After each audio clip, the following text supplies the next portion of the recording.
রাতের নিস্তব্ধতা ভেঙে আগুনের লেলিহান শিখা মুহূর্তেই মধ্যেই সব শেষ। ধর্মনগর মহকুমার আনন্দবাজার মধুবন এডিসি ভিলেজে সোমবার গভীর রাতে ঘটে গেল এক ভয়াবহ অগ্নিকাণ্ড।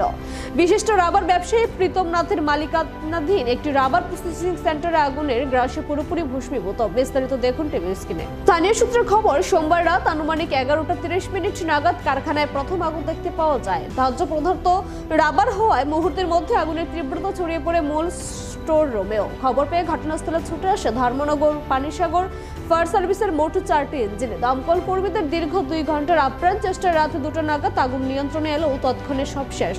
কারখানার ভেতরে থাকা বিপুল পরিমাণ রাবার শিট, দামি যন্ত্রপাতি এবং গুদামজাত কাঁচামাল এখন শুধুই ছাইয়ের স্তূপ। ক্ষতিগ্রস্ত ব্যবসায়ী প্রীতম নাথ জানিয়েছেন, এই অগ্নিকাণ্ডে তার ক্ষয়ক্ষতির পরিমাণ প্রায় 1,80,00,000 টাকা।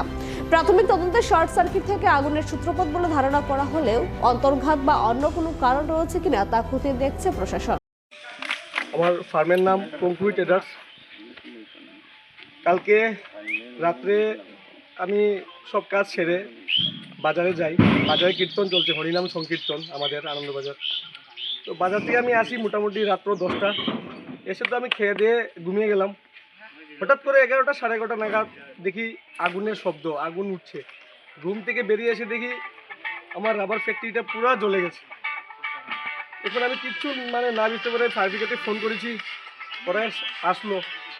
সম্পূর্ণটা একদম রাবার মোটামুটি আমার 55 টনের মতো ছিল, 55 টন, আনুমানিক 95 লাখ থেকে 1 কোটি টাকার মধ্যে হবে।